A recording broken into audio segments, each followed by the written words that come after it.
Are you very hungry though? Do you not want to eat your shoe? Friends are looking tasty though. Surely they are edible. No, no, no, no, no. Monster, monster, cooking the monster. Cooking the Monster is proudly presented by Herbert, Matly, and Kistrix. Monster, monster, cooking the monster tonight.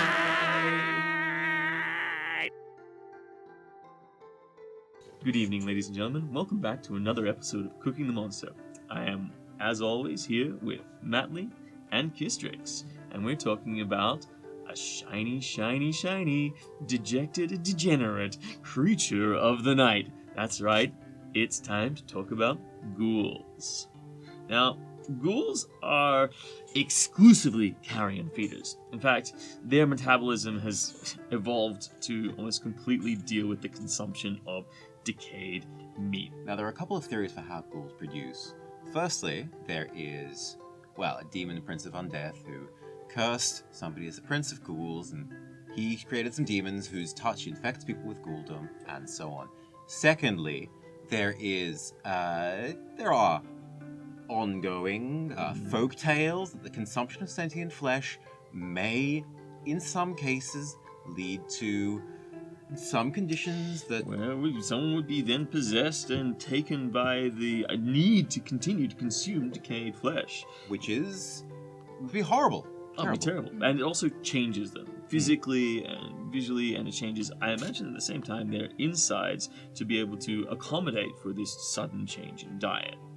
Now, the kind of meat you're going to get out of ghouls is pretty rancid. Something that's eating this kind of Like a very flesh. acidic kind of taste.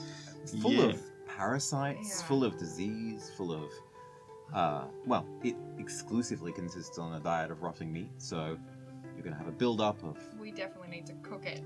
Yes. They're also very stringy. It seems from most depictions of ghouls, they're very wiry with exposed and extended joints. Often a bloated belly. A bloated belly, which I imagine would have a certain saturation of fat around it as well. Which... In case that's corpse gases that are just building That's up in the true. gut. With the diet of exclusively meat, you're not going to be having much roughage in your diet, so there might be some gastrointestinal distress, which could lead to flatulence, a build-up of gas.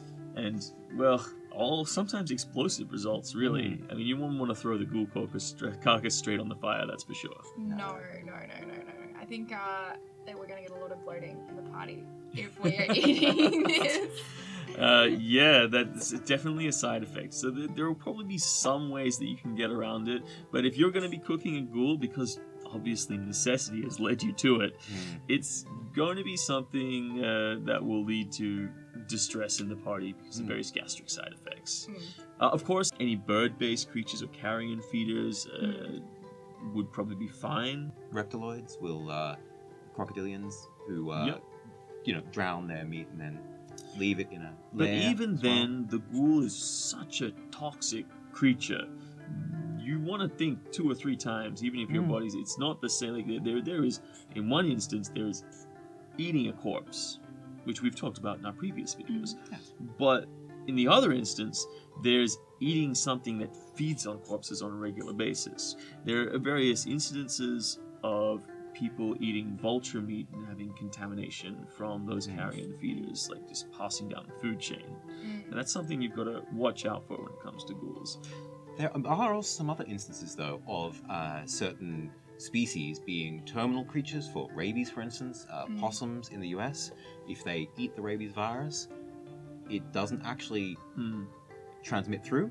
I guess that also depends on how the virus is transmitted. Yes. What do you think, Kistrix? I think there's going to be a lot of parasites, and I think we're definitely going to end up with worms. I think rabies is a Serious consideration. serious condition, and I think party might end up with some hydrophobia. Yeah. Yeah, for sure. Which might not be good for adventurers, so we might have to see like a couple of days down the track to see how the party's faring after the And okay, so assuming we're in this worst case We're in scenario, worst case scenario. Kistrix, what do we do? Okay, we definitely need to have a look at some herbs that are going to be treating some of the parasites. I'd be looking at maybe something like myrrh, which is resin as well, so Yeah, we can yeah. even be glazing with that. What kind Myrrh of and flavor? I mean, we're talking about a very acidic base flesh here, so what's the myrrh going to do to that? Well, have you ever smelled like myrrh, like incense and stuff? Mm, It has mm. a very woody kind of smell. So Right, so that Mild actually could be carminative. yeah. quite nice to Yeah. sort of match those kind of earthy, woody flavors with something that's a little bit acidic. Yeah, and the other one is you can have a look at wormwood as well. Mm. So your very traditional kind of absinthe flavors coming through there as well, and that is really good at knocking out those parasites in the digestive tract and also in the flesh. Great. So I really just saturating it with those low-end curative things that'll just like Yeah. really wipe out any of those bugs. I guess like Good flavor. a great curry would be pretty Oh. good. Put a ghoul curry, goulash. Well, that's But you want to cook it. you could, but it's interesting you say that because the other thing I was actually going to suggest was fenugreek as well, and that's a yeah. really good digestive as well. It's also going to stimulate the appetite as well, so we could put that in. The party might not be that interested in eating But by the ghoul. time they start eating, If they it's start gonna eating it, push. yeah. So it's actually going to stimulate the appetite. And I mean, too. you could always go to the edge Yeah. and push that, that prestidigitation button. But isn't Just that put cheating? fenugreek in. Isn't that cheating? just to put clean the it? fenugreek in. Well, prestidigitation to clean it, but to change the flavor of it. Oh, to change the Yeah, I mean, this is when we get down to the real connoisseurs. You know, are you out there to really understand and make the most of what it is that you have? Are you prepared for that? Instead of a magical, components kit, do you instead carry a cooking kit with all Yeah. of the herbal components to be able to deal with these situations? Herbalism kit. and- Yeah, work it into your games. It's a valuable asset, really. There's definitely a lot of people who are a lot more adventurous when they go traveling the world, whether they want to be trying those real rare delicacies and Absolutely. really strange meats. So I think if we got some people in the party on board who are keen to try some ghoul, I don't know if it would be me though. I think ghouls are adorable. And a final note, obviously standard things. You want to drain the blood, you want to clean this meat, you want to prestidigitation. Yeah. But above all else, remove all of those innards, cut clean and wide around the sphincter, just stay as far away from that butt as possible. Oh, definitely. Cure poison and disease. A mouth, stay away from the mouth. Don't Sharp teeth, possible poisonous. Stomach. Yeah, various other Stomach. contaminants just kind of embedded in that digestive. mouth. I mean, they just Rotting shove flesh. everything in there. Yeah, it's... I think just going for maybe some the media cuts, like the shoulder and stuff, and the rump is going to be a lot more reliable here. I don't think we want to be going for any of our offal. No, definitely not. Absolutely. Cook, high temperature.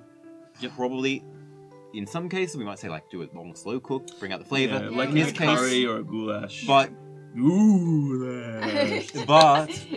if you can't magically get rid of the disease, I definitely think you're going to have to cook at a high temperature to remove as many of the diseases as possible. Absolutely. Avoid that stuff. So, look, we've been exploring it. We've had a lot of fun, but we want to know what you have to say. So jump in the comments below and let us know how you would cook your ghoul, and also any other variants on the ghoul in other mythologies that you'd like to suggest to us that we can contemplate for future use. Absolutely. Thanks again for joining us for another episode of Cooking the Monster, and we'll see you all next time. Monster, cooking the monster tonight.